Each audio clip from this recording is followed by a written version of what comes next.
ये आकाशवाणी है। प्रस्तुत है कार्यक्रम सुर्खियों में। इसमें सुनिए भारत की G20 अध्यक्षता के अंतर्गत विकास मंत्रियों की बैठक पर चर्चा।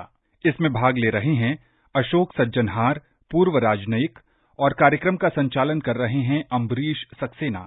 आज के इस कार्यक्रम में हमारे साथ मौजूद हैं अशोक सज्जनहार जी। सज्जनहार जी, इस कार्यक्रम में आपका स्वागत है। वाराणसी में होने वाली बैठक है, G20 देश हैं, उनके जो डेवलपमेंट मिनिस्टर्स हैं, विकास से जुड़े हुए जो मंत्री हैं, उनके बारे में बात हो रही है और इसकी अध्यक्षता श्री एस जयशंकर जी कर रहे हैं, जो कि भारत के विदेश मंत्री हैं। इस चर्चा में आपको क्या लगता है, कौन कौन से प्रमुख बिंदु हैं जिनके बारे में ये चर्चा की जा रही है? देखिए, सबसे पहले तो ये बहुत ही महत्वपूर्ण बात है जो भारत के पास G20 की अध्यक्षता आई है इस साल में। जैसा हमें मालूम है, अध्यक्षता लेने से पहले पिछले साल 1 दिसंबर 2022 को भारत ने ये घोषित किया था, जो हम भारत की अध्यक्षता के अंदर हम करीब 200 ऐसे मीटिंग्स करेंगे, जो कि करीब 55-60 अलग अलग शहरों में भारत में किए जाएंगे। हर राज्य में, हर यूनियन टेरिटरी में ये किए जाएंगे। तो ये जो सम्मेलन जो हो रहा है, ये काशी वाराणसी में हो रहा है। 3 दिन के लिए होगा, 11, 12, 13 को आज से शुरुआत है। तो जो हमारी प्रायोरिटीज हैं, भारत की जो प्रायोरिटीज हैं G20 में, वो बहुत ही महत्वपूर्ण है, क्योंकि उसमें जो भी पूरी दुनिया में विषमता फैली हुई है, एक तो हम अगर देखें जो पिछले 3 साल से कोविड-19 पेंडेमिक चल रहा है, पूरी तरीके से खत्म नहीं हुआ है और बहुत सारे देश दुनिया के अभी भी उसके प्रभाव से ग्रसित हैं। दूसरा, ये पिछले साल से 24 फरवरी से जो रूस और यूक्रेन के बीच युद्ध चल रहा है, उससे भी बहुत दुष्प्रभाव पड़ा है बहुत देशों के ऊपर, और ज्यादातर विकासशील देशों के ऊपर। अगर ये देखा जाए, जो ये युद्ध तो बहुत ही छोटे क्षेत्र में हो रहा है यूक्रेन में, परंतु इसका जो प्रभाव है पूरा ये विश्वव्यापी है। तो यही जो मुश्किलें हैं, दिक्कतें हैं, जो कि पूरी दुनिया के जो विकासशील देश ज्यादा इसको एक्सपीरियंस कर रहे हैं, उनको अनुभव हो रहा है, तो उसके बारे में बातचीत की जाएगी। तो मैं समझता हूं सबसे पहला मुद्दा तो लिया जा रहा है इसमें, वो है मल्टीलैटरलिज्म का। जो हम देख रहे हैं, जो भी चुनौतियां पूरे विश्व के सामने आई हैं, तो वो जो मल्टीलैटरल इंस्टीट्यूशंस हैं, जैसे यूनाइटेड नेशंस हो, वर्ल्ड हेल्थ ऑर्गेनाइजेशन हो, वर्ल्ड ट्रेड ऑर्गेनाइजेशन हो, ये सब जो इंस्टीट्यूशंस हैं, ये अपना काम ठीक तरीके से करने से, पूरी अच्छी तरीके से करने में असफल रही हैं। कैसे ये जो मल्टीलैटरल इंस्टीट्यूशंस है, इनको और कैसे कारगर बनाया जाए, और उसके साथ साथ जिसे कहा जाता है मल्टीलैटरल डेवलपमेंट बैंक, जैसे ये वर्ल्ड बैंक हुआ, एशियन डेवलपमेंट बैंक हुआ, या और ऐसे स्थानीय रीजनल बैंक्स हैं, उनको कैसे साथ में लाया जाए, जिससे कि वो जब देशों को मुश्किल आती है, जब वो ज्यादा कर्ज के नीचे डूबते हैं, डेट ट्रैप जिसे कहा जाता है, और वो आजकल बहुत देश ऐसा अनुभव कर रहे हैं, तो उनके लिए ये जो डेवलपमेंट बैंक है, ये क्या कर सकते हैं। और दूसरी चीज जो मैं समझता हूं बहुत ही महत्वपूर्ण इसमें बातचीत होने वाली है, वो है एक जो कॉन्सेप्ट, एक इनिशिएटिव जिसको कहा जाता है लाइफ, LIFE, यानी कि लाइफस्टाइल फॉर एनवायरनमेंट। ये प्रधानमंत्री श्री मोदी ने इसको लॉन्च किया था।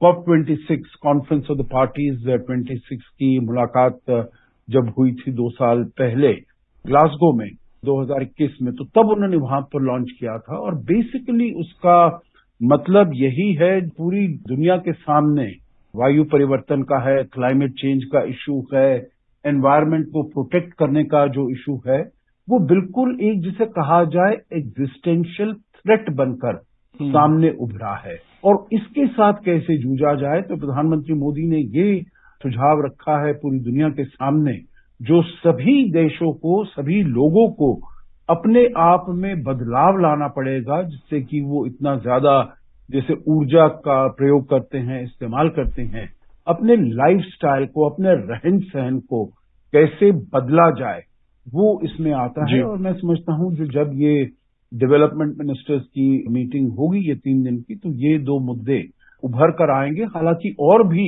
मुद्दे हैं फूड सिक्योरिटी का, एनर्जी सिक्योरिटी का, सप्लाई चेन डिस्ट्रप्शंस का, वो सब भी मुद्दे आएंगे। परंतु मैं समझता हूं जो ये दो मुद्दे मल्टीलैटरलिज्म और lifestyle for environment, United Nations ने, संयुक्त राष्ट्र ने जो सस्टेनेबल डेवलपमेंट गोल्स प्रेस्क्राइब किए हैं, तो इन ए वे उस सस्टेनेबल डेवलपमेंट गोल के लिहाज से सतत विकास की दृष्टि से अगर हम देखें, वो सारी चीजें ही G20 के सम्मेलन में हमें लग रहा है कि सारी चीजों पर बात होगी। जी आप बिल्कुल ठीक कह रहे हैं। इसमें अगर मैं कहूं जो मिशन लाइफ जिसे कहा जाता है, वो तो बिल्कुल मिलता है SDG 12 के साथ, जो कि बात करता है जो हमें अपने प्रोडक्शन और कंजम्पशन को कैसे बदलना चाहिए, जो हम क्या इस्तेमाल करते हैं, कैसे प्रयोग करते हैं और क्या हम उपजाते हैं, तो चाहे वो इंडस्ट्रियल हो, चाहे वो एग्रीकल्चरल हो। परंतु आपका कहना बिल्कुल ठीक है, जब हम बात करते हैं वहां पर एक सस्टेनेबल डेवलपमेंट गोल है हेल्थ के बारे में, एक है एजुकेशन के बारे में, एक है गर्ल चाइल्ड कैसे उनकी पूरी तरीके से सहायता किया जाए, एक विमेन लेड डेवलपमेंट है। भारत ने इसको बहुत सीरियसली लिया है, प्रधानमंत्री मोदी ने इसके ऊपर भी बात की है और उन्होंने कहा है जो महिलाएं हैं उनका योगदान आर्थिक व्यवस्था में और पूरी सोसाइटी के चलने में उनका योगदान बहुत होना चाहिए, क्योंकि वो 50% हैं हमारी जनसंख्या के। तो अगर उनका पूरी तरीके से वहां पर योगदान नहीं रहता है, देश और समाज कहीं उनके योगदान से वंचित रह जाएगा। तो इसीलिए आप बिल्कुल ठीक कह रहे हैं, जो ये SDG 17 जो सस्टेनेबल डेवलपमेंट गोल्स हैं, ये सभी हमारे जो G20 की बातें हो रही हैं उसमें निहित हैं। और एक महत्वपूर्ण बात है, चूंकि SDG गोल्स की बात कर रहे हैं, सतत विकास की बात कर रहे हैं, तो जो संयुक्त राष्ट्र संघ की तरफ से जो एक समिट, जो शिखर सम्मेलन आयोजित हो रहा है इस वर्ष न्यूयॉर्क में सितंबर में, उसमें भी जो हमारी अभी जो बैठक हो रही है G20 की, और इसमें जो भी फैसले लिए जाएंगे तो वो वहां भी काफी महत्वपूर्ण होंगे। आप क्या सोचते हैं? जी आप बिल्कुल ठीक कह रहे हैं, क्योंकि देखिए अब ये शुरुआत हुई थी 2015 में जो SDGs की, और ये 17 इनके जो बहुत सारे टारगेट्स हैं, बहुत सारे गोल्स हैं हर इनके SDGs के, तो उनको कैसे प्राप्त किया जाए। और अभी जो मुलाकात होने वाली है जिसका जिक्र आपने किया है, सितंबर में होने वाली है, वो कहा जाए तो एक मिड पॉइंट है। 2030 तक हमको ये सारे जो गोल्स हैं SDGs को हमको इनको प्राप्त करना है, तो ये मिड पॉइंट है। और इसमें यूनाइटेड नेशन में, संयुक्त राष्ट्र संघ में बातचीत की जाएगी जो हमने कितना प्रोग्रेस किया है, कितनी प्रगति की है और हमें आगे और क्या करना है।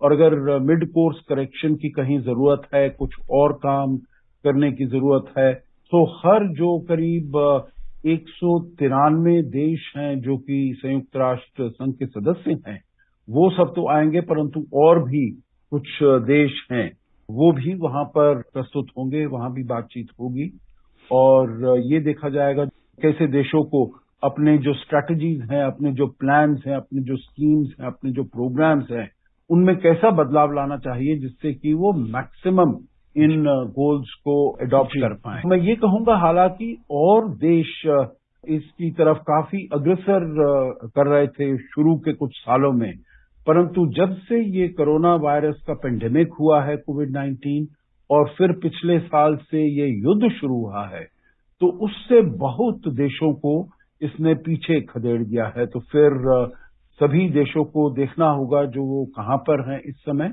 और आगे उनको प्रगति करने के लिए क्या करना चाहिए। जी सज्जनलाल जी, एक बहुत ही महत्वपूर्ण मुद्दे की तरफ मैं आपका ध्यान आकर्षित करना चाहूंगा, वो है जो क्लाइमेट चेंज की बात है या जो प्रदूषण की बात है या जिस तरह से बायोडायवर्सिटी का जिस तरह से नुकसान हो रहा है, इस क्षेत्र में ये हमारी जो विकास मंत्रियों की बैठक है वो और क्या महत्वपूर्ण काम कर सकती है? जी आप बिल्कुल ठीक कह रहे हैं और इसी के बारे में मैंने बताया था, जो पहला जो मैंने मिशन लाइफ का जिक्र किया, तो वो उसी के प्रदूषण को ही कंट्रोल करने के लिए उस इनिशिएटिव को प्रधानमंत्री मोदी ने सामने वो लेकर आए थे। ये जो मुलाकात थी जिसका मैंने जिक्र किया, COP26 conference of the parties 26, ये ऑर्गेनाइज की जाती है। ये भी यूनाइटेड नेशंस का एक अंग है, एक एजेंसी है, यूनाइटेड नेशंस एनवायरनमेंट प्रोग्राम। तो ये 26वीं मुलाकात थी जो कि 2021 में हुई ग्लासगो में, यूनाइटेड किंगडम में, और वहां पर ये बताया गया, जो प्रधानमंत्री ने ये वाला मिशन लाइफ को सामने रखा है। और इसको भारत में भी इसको लॉन्च किया गया जब यूनाइटेड नेशंस के सेक्रेटरी जनरल एंटोनियो गुतेरेस यहाँ पर आए थे और स्टैच्यू ऑफ यूनिटी में पिछले साल इसको हमने इनॉग्रेट किया था। तो इसका यही मतलब है जो सभी को एक मिशन मोड में काम करना चाहिए, इंडिविजुअल्स को भी, सोसाइटीज को भी, कम्युनिटीज को भी, देश को भी मिलकर अपना जो रहन सहन का तरीका है, जो ढंग है, उसको कैसे बदला जाए जिससे कि हमारा जो प्रभाव पड़ता है, हमारे रहन सहन का प्रभाव पड़ता है एनवायरनमेंट के ऊपर, वो कम से कम हो। तो इसीलिए अब बहुत सारे ऐसे देश हैं जो कह रहे हैं जो हम कार्बन न्यूट्रल बन जाएंगे, मतलब हमारा जीरो कार्बन एमिशन होगा। और भारत ने, क्योंकि भारत अभी विकासशीलता के ऐसे दौर में है जो हमको अभी भी फॉसिल फ्यूल्स का बहुत प्रयोग करना है, हालांकि हम रिन्यूएबल्स की तरफ भी बहुत तेजी से बढ़ रहे हैं। हमारा 2030 तक हमारा जो टारगेट है वो है 500 गीगावाट ऑफ एनर्जी रिन्यूएबल से करने का, और उसमें पिछले सालों में हमने काफी प्रगति पाई है, चाहे वो सोलर एनर्जी हो, विंड एनर्जी हो। परंतु फिर भी हमारी निर्भरता है फॉसिल फ्यूल्स पर, कोयले पर, तेल पर, क्रूड ऑयल पर, गैस पर, वो अभी काफी सालों तक बनी रहेगी। तो हम कार्बन न्यूट्रलिटी हम 2070 तक हम इसको प्राप्त कर पाएंगे, और दुनिया को साथ में मिलकर काम करना होगा। हमारा जो सभी देशों को ऐसे कदम उठाने पड़ेंगे जिससे कि हमारा जो तापमान बढ़ रहा है इस सेंचुरी के आखिर तक, वो ज्यादा से ज्यादा 1.5 डिग्री सेल्सियस से ऊपर नहीं बढ़ जाए, नहीं तो ग्लोबल वार्मिंग से पूरी दुनिया में बहुत ही एडवर्स इम्पैक्ट होगा, एडवर्स इम्प्लीकेशंस। आपने सज्जनहार जी कार्बन एमिशन की बात की, और कार्बन एमिशन की दृष्टि से देखें तो विकासशील देशों और विकसित राष्ट्रों के बीच में बहुत तरह के मतभेद हैं, क्योंकि कहीं ना कहीं जैसे आपने कहा कि हमारा काफी निर्भरता है जो भी हमारे परंपरागत ऊर्जा के साधन हैं उनके ऊपर। तो कार्बन एमिशन की जो चुनौती है, हम देश के अंदर भी उससे निपट रहे हैं, और चूंकि भारत के पास अब G20 की अध्यक्षता है तो G20 के अंदर आने वाले सारे देशों को उस चुनौती से निपटना है। तो उस स्तर पर क्या और अतिरिक्त प्रयास करने की जरूरत है? देखिए, दो चीजें हैं इसमें जो कि पूरी दुनिया के जो विकासशील देश हैं वो इन विकसित देशों से कह रहे हैं, क्योंकि ये हमको समझना जरूरी है ये जो प्रदूषण हुआ है ये सब काम विकसित देशों का किया हुआ है। क्योंकि जब वो उस स्टेज पर थे, विकासशील थे और विकसित हो रहे थे, तो तब उन्होंने फॉसिल फ्यूल्स को, उन्होंने कोल को, उन्होंने लकड़ी को ऐसे प्रयोग किया, ऐसे इस्तेमाल किया जो हवा में बहुत ज्यादा प्रदूषण फैल गया है। तो ये उनका योगदान है, विकासशील देशों का योगदान नहीं है जो हम ये क्लाइमेट चेंज का जो चैलेंज है इसको फेस कर रहे हैं। तो इसमें दो चीजें विकासशील देश कहते हैं, मांगते हैं। एक तो हमको फाइनेंस चाहिए, जो कि विकसित देश हैं उनको डेवलपिंग कंट्रीज को फाइनेंस देना चाहिए, उनको पैसा देना चाहिए जिससे कि वो ऐसी टेक्नोलॉजीज, ऐसे एक्शन, ऐसे प्लान्स और प्रोग्राम्स अपने कर पाएं जिससे कि जो वातावरण है, वायु है, उसमें ज्यादा खराब उसका प्रभाव नहीं पड़ना चाहिए, असर नहीं पड़ना चाहिए। तो ये है value about $100 billion per year जो कि विकसित देशों को विकासशील देशों में देनी चाहिए। ये जो, जैसे मैंने बताया, पेरिस अकॉर्ड 2015 में जो हुआ था उसमें ये निर्णय लिया गया था, परंतु उसको अभी तक पूरा नहीं किया गया। दूसरा है जो टेक्नोलॉजी है वो भी विकासशील देशों को कंसेशनल टर्म्स पर दी जाए, वो भी नहीं दी जा रही है। तो इसके ऊपर भी बहुत जोर दिया जा रहा है। G20 की हमारी प्रेसिडेंसी में कोई ऐसे निर्णय निकल कर आए जिससे कि विकसित देश विकासशील देशों को ये दोनों चीजें मुहैया करा। जी, धन्यवाद आपका सज्जनहार जी, आपने इतने विस्तार से इन सारे मुद्दों के बारे में बात की। आपका बहुत बहुत धन्यवाद। आपका बहुत धन्यवाद। अभी आप सुन रहे थे भारत की G20 अध्यक्षता के अंतर्गत विकास मंत्रियों की बैठक पर चर्चा। इसमें भाग ले रहे थे अशोक सज्जनहार, पूर्व राजनयिक, और कार्यक्रम का संचालन कर रहे थे अम्बरीश सक्सेना।